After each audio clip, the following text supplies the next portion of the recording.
বান্দা যখন সেজদা দেয় তো আল্লাহ তাআলা ওই বান্দা মহব্বত করে পিঠে মাথায় কুদরতি ভাবে আল্লাহ যেন হাত বুলায়,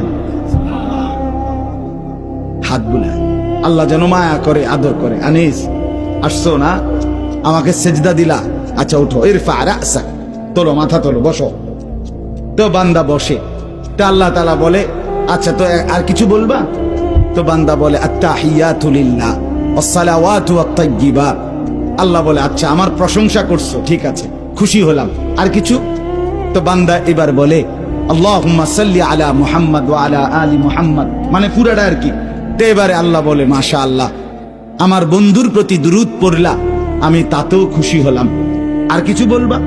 তো এবার বান্দা বলে রব্বুল আলামিন, সেজদা দিয়ে আপনার কাছে আসলাম, আপনার প্রশংসা, আপনার বন্ধুর প্রশংসা করে আপনার খুশি অর্জন করলাম।